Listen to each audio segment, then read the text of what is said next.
ଅଛି कि मर्त्य मंडले देह बही देवता हेले भी सतरे ए मर्त्य मंडले जी भी धरावतारण करिसंती जी भी जन्म लाभ करिसंती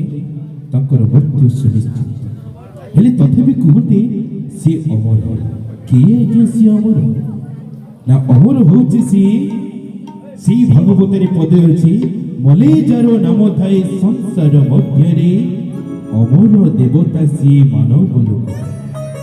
मृत्यु परे ए मानव लोक जितेबले कहती केड़े सुंदर लोक जने थिले परोपकारी जीवी परम दया जे कि धार्मिक थिले निष्ठावान थिले कर्तव्य परायण थिले भोकिला पेटर भोक जे चिनी परुथिले सेमिति को दजुल्यमान प्रतिभा थिले मोर स्वर्गतमा श्रीमती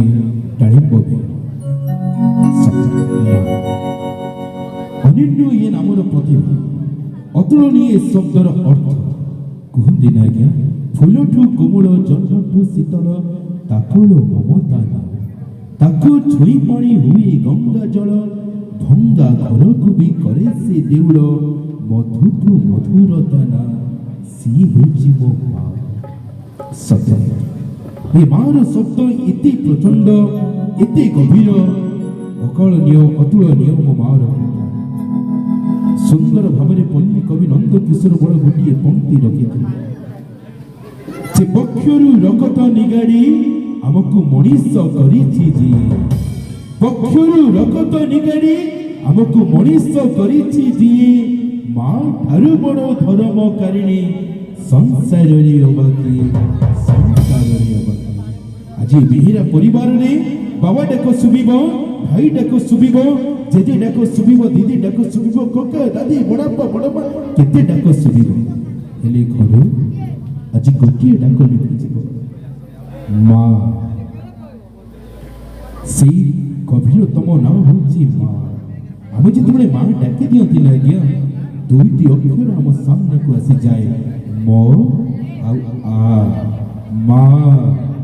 मोहनी होची माटी आरी होची आकाश ए मनुष्य जीवन रे ए माटी आकाश रो जेतिकी सामर्थ्य थाए जेतिकी यथार्थता थाए कि मां हम पई जीवन रे सेतिकी मूल्यवान सेतिकी जरूरी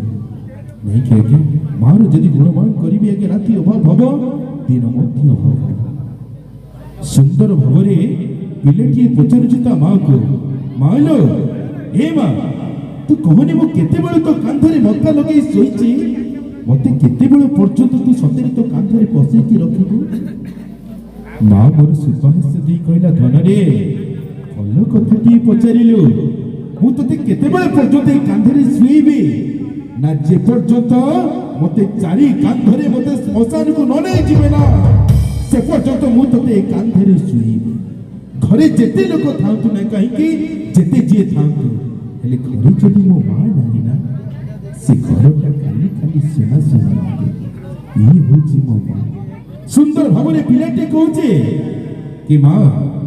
सतेरे मो भाग्य लेखा जदि मो मां लेखि दियंता ना ताहले मो जीवन रे दुख कष्ट किछि भी न था ई होची मो मां आज सतेरे दुई दिन करी करी एकादश कर्म रे पहुंची गलेनी स्वर्गत दिवंगत अमर आत्मा डाळिंब मां आगे समस्त कहती आसला बेले सम्मुख तोरण रे देखिली लिखाई सुंदर कथाटी मो पछपटे हम ब्यानर भी लगाई सुंदर कथाटी लिखाई अश्रुल श्रद्धांजलि नहीं कि कहती आत्मा जेते बेले मर्त्य धाम त्याग करी गोलोक धाम यात्रा करी सेते बेले आत्मा परमात्मा सहित विलीन हो जाए आज्ञा सी तो चली गले चाहा नहीं आसी सब स्वाम पाखरे अजाड़ी दे चली गले आम तो किसी दे पारे नहीं कौन बा देव ए कोठा ए घर गाड़ी किए बा नहीं आसी ना किए बा नहीं जीव देला बेले कौन दबा आज्ञा दुई टोपा अश्रुल श्रद्धांजलि नहीं कहती ये अश्रुल श्रद्धांजलि कौन लगे ये अश्रुल श्रद्धांजलि होची से अमर आत्मा को हमें मने पके से मार पिलाटी दिन समस्त दुख कष्ट को मने पकई उद्देश्य सी अमर आत्मा को उद्देश्य आम जब दुई थर दुई आखिर गंगा जमुनार स्रोत झरे दियंती ना ସିଏ ହିଁ ହେବ ମା ପାଇଁ ସର୍ବସ୍ୱ, ସିଏ ହିଁ ହେବ ମା ପାଇଁ ଦାନ। ମୁଁ ନିବେଦନ କରିବି ପରିବାରର ସମସ୍ତ ସଦସ୍ୟକୁ, ଆଗନ୍ତୁକ ସମସ୍ତ ବନ୍ଧୁ ପରିଜନକୁ ସମସ୍ତେ ଆସନ୍ତୁ। ଆଜି ସେ ମାଙ୍କ ଉଦ୍ଦେଶ୍ୟରେ ସୁନ୍ଦର ଭାବରେ ସ୍ମୃତିଚାରଣ ସଭାଟିଏ ଭଜନ ସଭାଟିଏ ଆୟୋଜନ ହେଇଛି। ଆସନ୍ତୁ ସେ ମାଙ୍କ ଉଦ୍ଦେଶ୍ୟରେ ଶୁଣିବା, ସୁନ୍ଦର ସୁନ୍ଦର ଭଜନ ଜଣାଣ କରିବା, ନାମ ସଂକୀର୍ତ୍ତନ ଟିକେ କରିବା। ସେ ଆମର ଆତ୍ମାର ସଦ୍ଗତି ସୁନ୍ଦର ଭାବରେ ତାଙ୍କର ସୁଯୋଗ୍ୟ ସନ୍ତାନ ମାନେ ଏତେ ସୁନ୍ଦର ଭାବରେ ଆୟୋଜନ କରିଛନ୍ତି। ସତରେ ଦେଖିଲେ ମନ ବହୁତ ଖୁସି ହେଇଯାଉଛି। ଆଜିକା ଯୁଗରେ ଏତେ ସୁନ୍ଦର ଭାବରେ ଏତେ ଆୟୋଜନ ସତରେ ଭାରି କାଠିକର କଥା। ସିଏ ହେଉଛନ୍ତି ସେ ସୁଯୋଗ୍ୟ